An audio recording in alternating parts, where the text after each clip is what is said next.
2023 finally खत्म हो चुका है और उस साल लॉन्च हुए थे कई कमाल के स्मार्टफोन्स। कुछ स्मार्टफोन्स में पिछले जनरेशन के कंपैरिजन में थोड़े बहुत इंप्रूवमेंट्स हुए हैं, कुछ में बहुत ज़्यादा इंप्रूवमेंट्स हुए हैं और कुछ में इंप्रूवमेंट्स होने के बाद भी उतना इम्पैक्ट नहीं देखा है। तो इस वीडियो में मैं लेके आ गया हूँ स्मार्टफोन्स का फिल्म फेयर अवार्ड, यानी कि द बेस्ट स्मार्टफोन्स ऑफ 2023, और जानते हैं हर कैटेगरी का सबसे अच्छा स्मार्टफोन और एट द एंड 2023 का सबसे अच्छा फ़ोन और ब्रांड।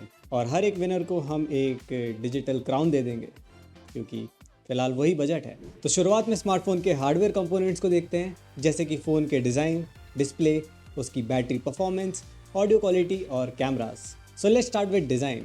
बहुत सारे स्मार्टफोन ब्रांड्स बहुत ही सिंपल और क्लीन डिज़ाइन प्रेफर करते हैं, जैसे कि एप्पल, सैमसंग या फिर सोनी। और कुछ स्मार्टफोन ब्रांड्स बहुत सारे यूनिक डिज़ाइंस के साथ एक्सपेरिमेंट भी करते हैं, जैसे कि nothing, Xiaomi, Realme, Oppo, Vivo. और इनके डिज़ाइन बहुत ही अलग होते हैं और डिज़ाइन बहुत ही सब्जेक्टिव है। इट डिपेंड्स कि आपको कैसे डिज़ाइन पसंद आते हैं। तो मेरे हिसाब से जो बेस्ट स्मार्टफोन डिज़ाइन का विनर है वो है नथिंग फ़ोन 2। इसका डिज़ाइन बहुत ही यूनिक है और इसका जो ग्लिफ इंटरफेस है वो बहुत ही कस्टमाइजेबल है और एक्चुअली बहुत यूज़फुल भी है। और पिछले नथिंग फ़ोन 1 से कंपेयर करें तो इसमें बहुत सारे इंप्रूवमेंट्स भी देखने को मिलते हैं। दो ऐसे फ़ोन्स और हैं जिनके डिज़ाइन मुझे बहुत अच्छे लगे। एक है Huawei P60 Pro, जिसका मार्बल लाइक डिज़ाइन बहुत ही आई कैचिंग है, और दूसरा है ZTE Z50S Pro, जिसमें रेट्रो लुक मिलता है जो मुझे बहुत अच्छा लगा। और अब बात करते हैं बेस्ट डिस्प्ले की। तो डिस्प्ले उन कैटेगरीज में से एक है जिनमें सिर्फ स्पेकशीट को देख के अच्छा खासा अंदाज़ा लगा सकते हैं कि वो कैसा होने वाला है। और एक ऐसा फ़ोन है जिसके स्पेसिफिकेशंस तो अच्छे हैं ही, बट साथ साथ ओवरऑल बहुत अच्छा डिस्प्ले भी देखने को मिल जाता है, और वो है Google Pixel 8 Pro।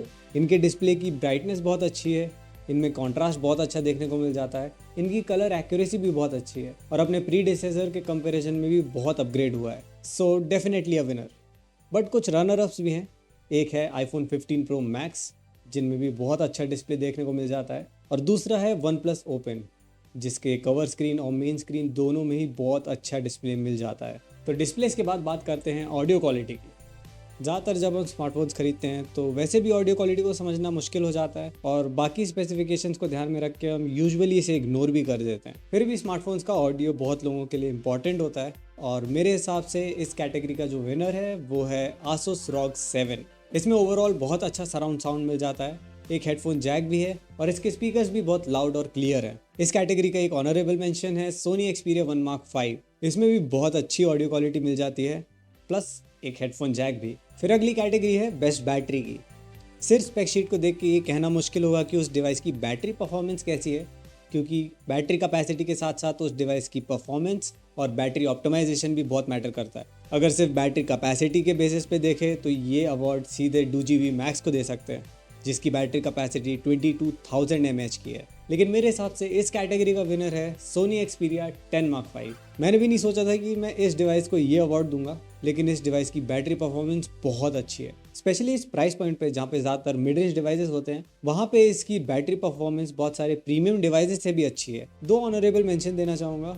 एक है Asus Zenfone 10, जो इतने छोटे साइज में होने के बाद भी बहुत अच्छी बैटरी परफॉर्मेंस दे देता है, और दूसरा है iPhone 15 Plus, जिसकी भी बैटरी परफॉर्मेंस बहुत अच्छी है। और अब वो कैटेगरी जो सबसे ज़्यादा यूज़ होती है वो है बेस्ट कैमरास। इस साल कैमरा में भी बहुत सारे इंप्रूवमेंट्स देखने को मिले हैं हर स्मार्टफोन ब्रांड की तरफ से, और स्पेशली स्मार्टफोन्स के सिर्फ हार्डवेयर कंपोनेंट ज़रूरी नहीं है। ज़्यादातर स्मार्टफोन्स के 100-200 मेगापिक्सल से बेहतर इमेज क्वालिटी कुछ फ़ोन्स के 12 या 24 मेगापिक्सल के कैमरास में मिल जाती है। और कैमरा भी हर एक इंडिविजुअल पे डिपेंड करता है कि उनको कैसी इमेजेस पसंद आती है।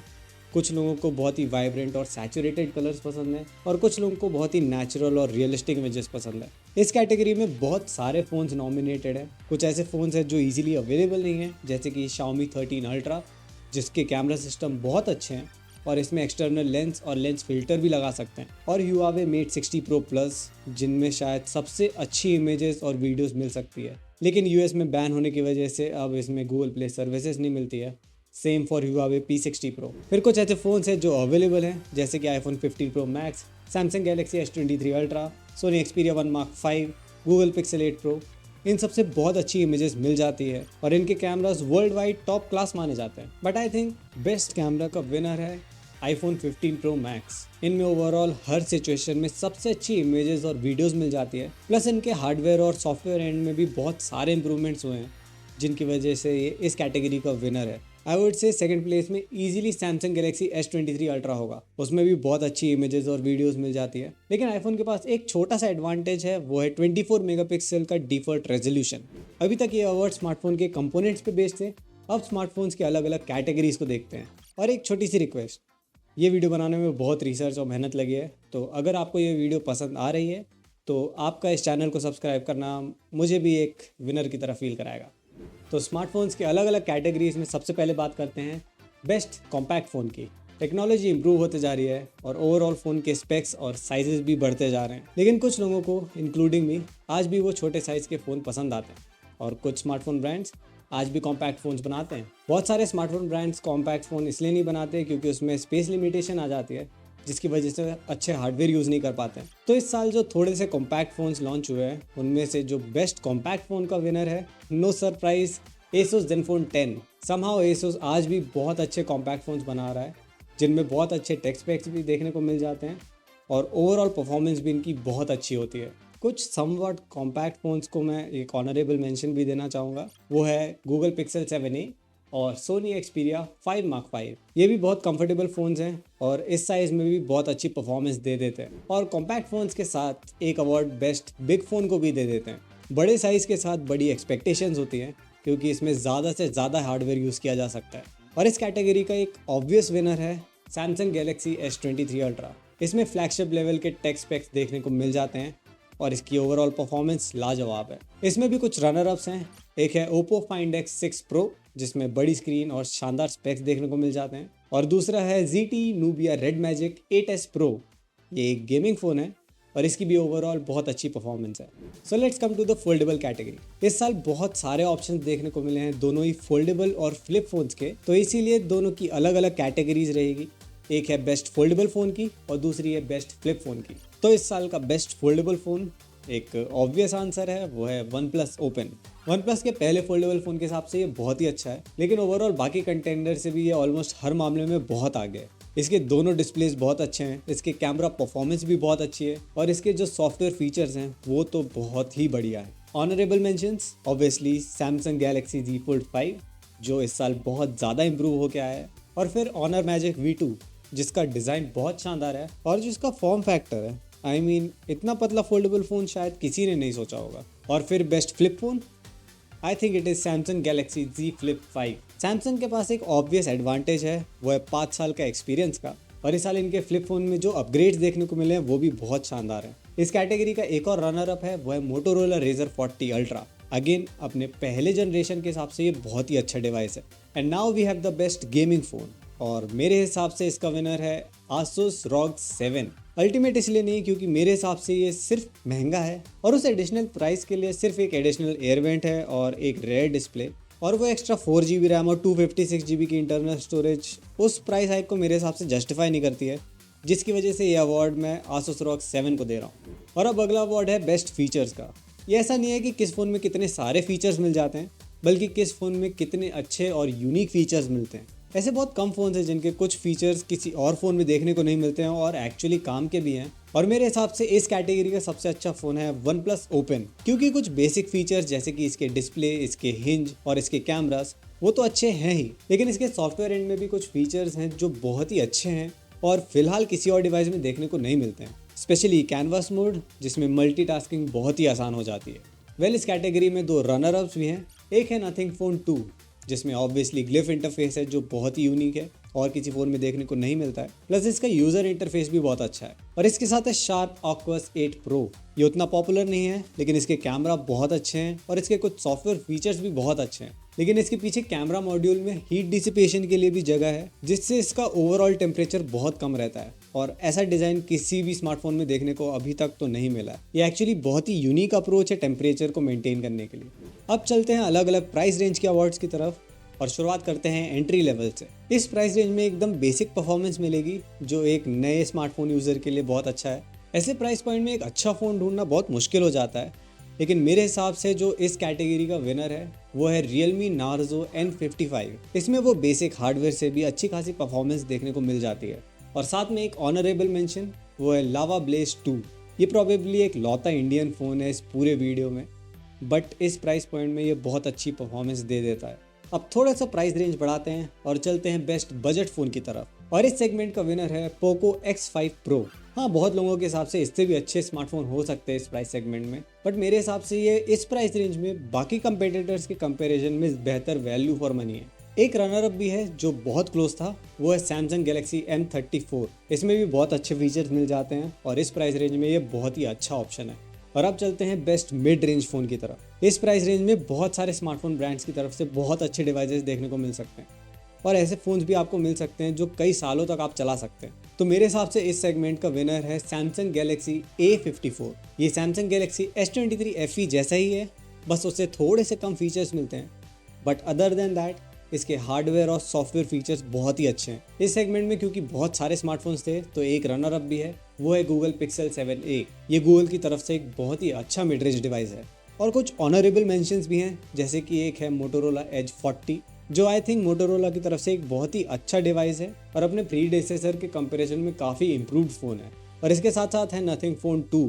इसका सेलिंग पॉइंट सिर्फ इसका डिज़ाइन नहीं है, ये एक्चुअली बहुत ही यूज़फुल है और इसके बाकी फीचर्स भी बहुत अच्छे हैं। और अब प्राइस को बढ़ाते हुए चलते हैं बेस्ट प्रीमियम फ़ोन की तरफ। ये एक ऐसी प्राइस रेंज है जहाँ पे स्मार्टफोन ब्रांड्स थोड़े से हाई एंड फीचर्स को हटा के एक बहुत ही ज़बरदस्त फ़ोन बनाते हैं, और मेरे हिसाब से इस सेगमेंट का विनर है सैमसंग गैलेक्सी S23 Plus। ये फ़ोन उतना पॉपुलर नहीं है जितना कि सैमसंग के S23, S23 FE और S23 Ultra हैं, लेकिन इस प्राइस रेंज में बहुत अच्छे फीचर्स इसमें मिल जाते हैं। एक रनर अप है अभी का लेटेस्ट iQOO 12 Pro। इसमें भी बहुत अच्छे फीचर्स हैं और ओवरऑल इसकी परफॉर्मेंस भी बहुत बढ़िया है। और एक ऑनरेबल मेंशन भी है, वो है टेक्नो फैंटम V Fold, और ये फोल्डेबल फ़ोन के हिसाब से एक बहुत ही अच्छा अफोर्डेबल ऑप्शन है। और अब finally best ultra premium phone, सबसे हाई एंड फ़ोन हर एक स्मार्टफोन ब्रांड की तरफ से, और इसमें से एक फ़ोन सिलेक्ट करना सच में बहुत ही मुश्किल था, बट एक विनर है और वो है iPhone 15 Pro। हाँ, सिर्फ प्रो। उसका एक रीज़न है कि iPhone 15 Pro Max जैसे ही फीचर्स इसमें भी मिल जाते हैं थोड़े से कम प्राइस में। इसका सिर्फ एक ही ड्रॉबैक है, वो है इसकी battery performance, and other than that this is an absolute winner. But हमारे पास दो रनर अप्स भी हैं। एक है सैमसंग गैलेक्सी S23 Ultra, जो सैमसंग का सबसे अच्छा फ़ोन है, और दूसरा है गूगल पिक्सल 8, जो गूगल की तरफ से एक बहुत ही अच्छा वैल्यू फॉर मनी डिवाइस है। और अब चलते हैं फाइनल अवार्ड्स की तरफ। 2023 के smartphone of the year, smartphone brand of the year और मेरे पर्सनल फेवरेट। तो सबसे पहले स्मार्टफोन ऑफ द ईयर, और मेरे हिसाब से जो इस सेगमेंट का विनर है वो है iPhone 15 Pro Max। इसमें बहुत सारे इम्प्रूवमेंट्स हुए हैं और ओवरऑल इसकी परफॉर्मेंस बहुत ही अच्छी है। इसका नया प्रोसेसर बहुत अच्छा है, इसके कैमरा सिस्टम बहुत अच्छे हैं, दोनों हार्डवेयर और सॉफ्टवेयर वाइज, और थोड़े से चेंजेस भी देखने को मिले हैं जो अगेन बहुत अच्छे हैं। और इसके साथ एक बहुत ही क्लोज रनर अप भी है, वो है Samsung Galaxy S23 Ultra। Top class performance, clean software, great cameras, great displace and the best Android smartphone available right now. और अब smartphone brand of the year.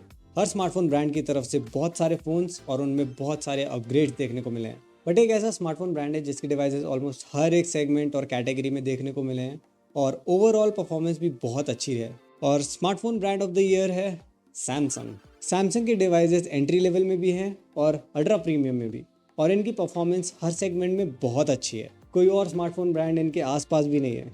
A well deserved winner of this segment. और अब 2023 के मेरे personal favourite, genuinely बहुत सारे अच्छे devices देखने को मिले उस साल। कुछ ऐसे फ़ोन्स हैं जो मुझे बहुत पसंद आए और बहुत पॉपुलर भी हैं, जैसे कि iPhone 15 Pro Max, Google Pixel 8 Pro और OnePlus Open। इनके बहुत सारे फीचर्स और ओवरऑल ये फ़ोन्स मुझे बहुत पसंद आए। लेकिन दो और फ़ोन्स हैं, एक है TCL Next Paper 40, जो मुझे इसके डिस्प्ले की वजह से पसंद आया। मुझे ई-इंक डिस्प्ले टेक बहुत अच्छा लगता है और उसी में अच्छे कलर्स और 90 हर्ट्ज की रिफ्रेश रेट, वो भी एक स्मार्टफोन में, ये देख के मुझे बहुत ही अच्छा लगा।